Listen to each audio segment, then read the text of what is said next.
Hey,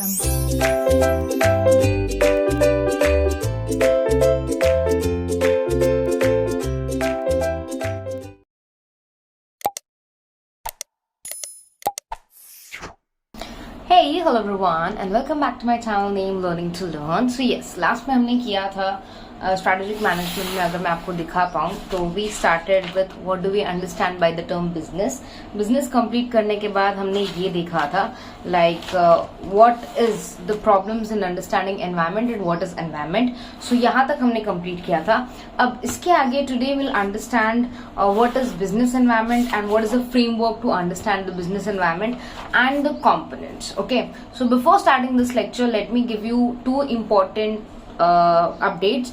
first is अगर आपको ये नोट्स चाहिए तो आप टेलीग्राम चैनल ज्वाइन कर सकते हैं और 99 रुपीज पे करके ये एंटायर ये एंटायर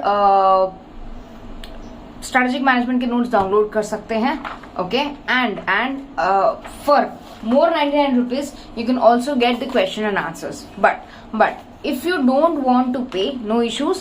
आप ये वीडियो पूरा देख के क्वेश्चन आंसर्स और बाकी सब कुछ लिख सकते हैं so that you can get the notes accordingly. आप उस तरह से अपने नोट्स प्रिपेयर कर सकते हैं. ठीक है, तो अब before starting this video one more update about Unacademy. If you are not there on Unacademy, this is my profile on Unacademy. आप अनअकैडमी डाउनलोड कर सकते हैं और स्पेशली जो भी बच्चे एनटीए यूजीसी नेट का एग्जाम दे रहे हैं उनके लिए बहुत ही अच्छा ऑप्शन है that you can just buy the plus subscription. और नया कोर्सेज आ रहे हैं नेक्स्ट मंथ. ये कोर्सेज होंगे for teaching aptitude, research aptitude, communication, logical reasoning, people environment, higher education, ICT. तो थियोरेटिकल आपका पूरा कवर होगा.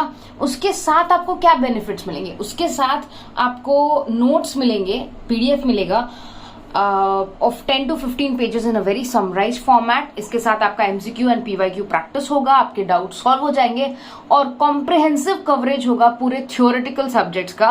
तो बहुत ही आराम से अपना प्रिपरेशन कर सकते हैं if you join Unacademy plus. और अगर आपको इंटरेस्ट है तो आप स्पेशल क्लासेस देख सकते हैं, वो फ्री ऑफ कॉस्ट क्लासेस होती हैं. उससे पता चलेगा कि हम क्या क्या करवाते हैं और किस तरह करवाते हैं, लाइव क्लासेस कैसे होती है. एंड सेकेंड ऑफ ऑल, अगर आप Aditi live referral code use करते हैं तो आपको 10% डिस्काउंट मिलेगा. So make sure you do join Unacademy today and will start learning from scratch for NTA UGC net 2022 net set and JRF preparation from 1st of April. तो अप्रैल का अगर आप subscription लेना चाहते हैं फॉर 3 months, 6 months और 12 months, I mostly welcome you and will have a very good time. हमारे पास बहुत सारी स्पेशल क्लासेस हैं, प्लस क्लासेस हैं जो आपके पूरे सिलेबस पेपर 1 और पेपर 2 का कॉमर्स सेक्शन पूरा आप रिवाइज करोगे और पढ़ोगे. तो I hope I will see you in plus classes soon. Now let's start with strategic management today. So let's start with this. Let's start with the topic. Now, framework to understand environmental influences. तो हमने ये देखा था कि environment क्या होता है. environment का मतलब वातावरण होता है जो हमारे आसपास होता है, जो हमारे बिजनेस को अफेक्ट कर सकता है. पहली बात, जो अनसर्टेन होता है, मतलब कभी भी चेंज हो सकता है, और जो कॉम्प्लेक्स होता है. कॉम्प्लेक्स क्यों होता है? क्योंकि उसमें बहुत सारी चीजें इन्वॉल्व रहती है, सिर्फ एक चीज नहीं. अब हम फ्रेमवर्क देखते हैं to understand the environmental influences. तो फ्रेमवर्क को हम ढांचा कह सकते हैं. ठीक है, तो it is useful to take an initial view of the nature. सबसे पहले अगर हम एनवायरमेंट को देख रहे हैं तो उससे हमें थोड़ा एक ओवरव्यू लेने का मौका मिलता है कि एग्जैक्टली एनवायरनमेंट में क्या क्या है. हमें एक you can say birds eye view मिलता है जो कि इम्पोर्टेंट है. Second, auditing of environment influences. Yes, अब हम ऑडिट कर सकते हैं, हम पता कर सकते हैं कि एनवायरमेंट में क्या क्या चीज है जो हमारे लिए खतरा पैदा कर सकती है, जो हमारे लिए पॉजिटिव पॉइंट्स ला सकती है, क्या चीज एडवांटेजेस है, क्या चीज डिसएडवांटेज है, et cetera. It is to focus more towards an explicit consideration of immediate environment. इससे हमें ज्यादा फोकस करने का मौका मिलता है पूरे एनवायरमेंट पे और हम ज्यादा बेहतर डिसीजन ले सकते हैं. ये है हमारा फ्रेमवर्क. इस ढांचे से हम हमारे एनवायरमेंट को, वातावरण को समझने की कोशिश करते हैं. अब बिजनेस एनवायरमेंट के कैरेक्टरिस्टिक्स. याद रखिएगा, जब भी आप कोई थियोरेटिकल सब्जेक्ट पढ़ते हैं like human resource management, marketing management, strategic management, specially in commerce, तो आपको उस एलिमेंट के या उस टॉपिक के काफी सारी चीजें पढ़नी पड़ती है, जैसे characteristics, features, types, functions, process के पूरे स्टेप्स डिटेल्स में, एडवांटेजेस, डिसएडवांटेजेस, लिमिटेशंस, स्कोप, ये सारी चीजें। तो ये जो वर्ड्स मैंने बताए हैं आपको, advantages, disadvantages, scope, characteristics, features, nature, process, तो आपको इन सब के मतलब पता होने चाहिए, तभी आपको वो सब्जेक्ट ज्यादा बेहतर तरीके से आएगा।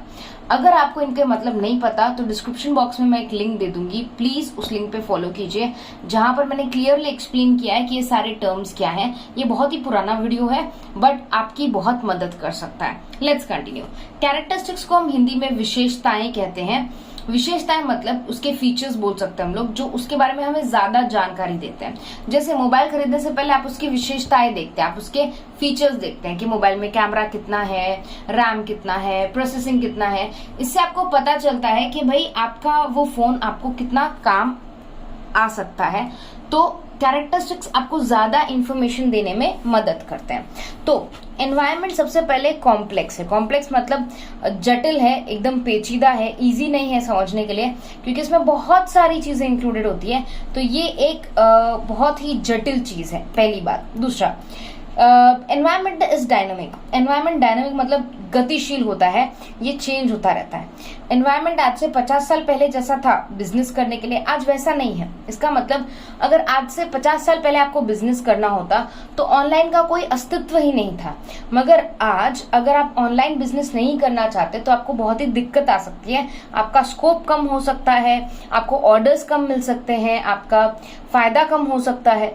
तो क्योंकि उस टाइम एनवायरमेंट अलग था, अब एनवायरमेंट अलग है, आपके बिजनेस करने के तरीके बदल जाते हैं। तो एनवायरमेंट इज डायनेमिक मतलब एनवायरमेंट चेंज होता रहता है, स्टैटिक नहीं रहता, टाइम के साथ, सिचुएशन के साथ बदलता रहता है। तो एनवायरमेंट इज डायनेमिक, ये सेकंड फीचर हो गया, ये सेकंड कैरेक्टरिस्टिक्स हो गया। थर्ड देखते हैं, इट इज मल्टीफेज। मल्टीफेज मतलब ये सिर्फ एक चीज को इंक्लूड नहीं करता, इसमें बहुत सारी चीजें होती हैं। जैसे एनवायरनमेंट में हो सकता है हमारा लीगल एनवायरनमेंट, कि हमारा लॉ क्या कहता है इस चीज के बारे में। जो भी आप बिजनेस कर रहे होंगे उसके बारे में कुछ रूल्स और रेगुलेशंस होंगे, यस, तो आपको रूल्स एंड रेगुलेशंस फॉलो करना पड़ेगा। अगर आप कोई ऐसी चीज का बिजनेस कर रहे हो जहां पे लाइसेंस लेने की जरूरत है तो आपको लाइसेंस लेना पड़ेगा। अगर आप कोई ऐसा बिजनेस कर रहे हो जहां पे फॉरेन ट्रेड कंपलसरी है तो फॉरेन ट्रेड करना पड़ेगा। तो इट इज मल्टीफेज, ये सिर्फ लॉ को नहीं लेता but law, demand, market, supply, consumer expectations, सारी चीजों को कंसिडर करता है। तो ये मल्टीफेज है, मल्टी डायमेंशनल भी बोल सकते हैं। और environment has far reaching impact. Environment बहुत दूर तक रीच करता है, बहुत दूर तक पहुंचता है, जिसमें आपको समझने की बहुत ज्यादा जरूरत है।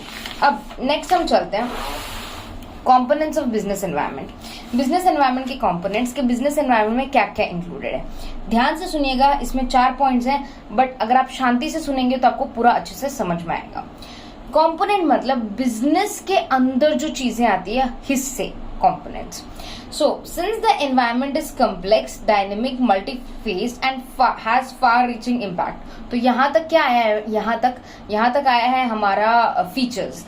हमने अभी बताया कि भाई जैसे एनवायरनमेंट एक जटिल चीज है, डायनेमिक है, मल्टीफेज्ड है और फार रीचिंग इम्पैक्ट है। Dividing it into external internal components help us to understand it better.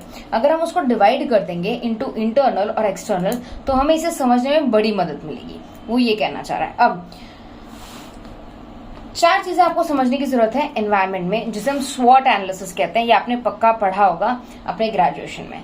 स्वॉट मतलब S फॉर स्ट्रेंथ,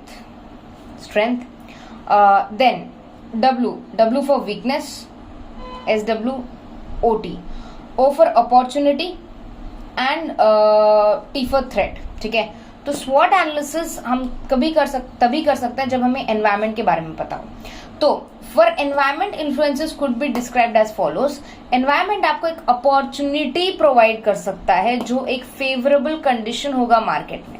जैसे अगर सपोज आपने 2020 के जो स्टार्टिंग में सोचा कि भाई मुझे हैंड सैनिटाइजर की कंपनी लगानी है या मुझे मास्क बना के बेचने हैं, तो वो आपके लिए परफेक्ट अपॉर्चुनिटी थी। क्यों?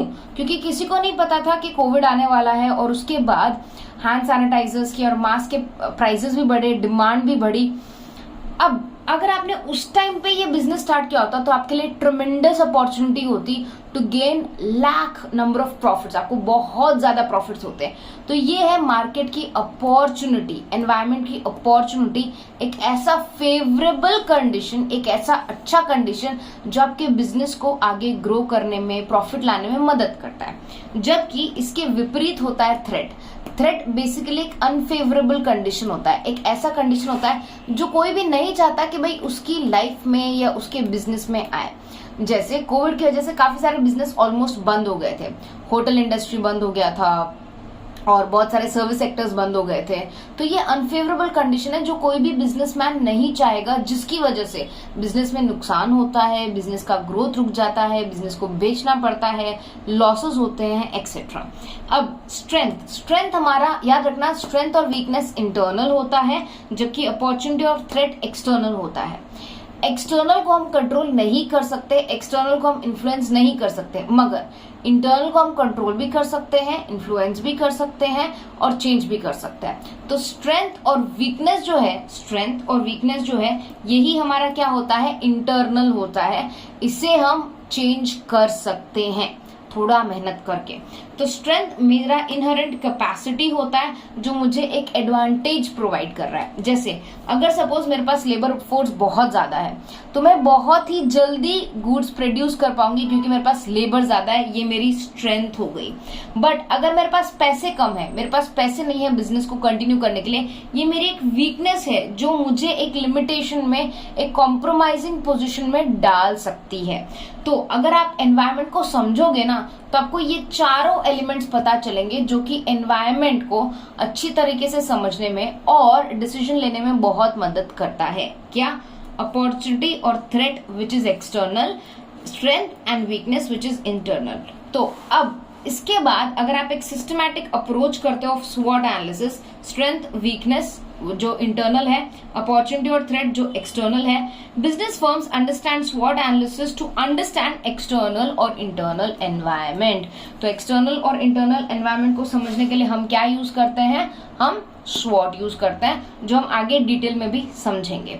अब नेक्स्ट क्लास में हम करेंगे रिलेशनशिप बिटवीन ऑर्गेनाइजेशन और उसका एनवायरमेंट, और एनवायरमेंट के प्रकार हम ये भी करेंगे। तो आई होप आपको ये वीडियो अच्छा लगा हो। कोई भी डाउट हो तो प्लीज मुझसे पूछेगा। Take good care of yourself, study hard, bye everyone.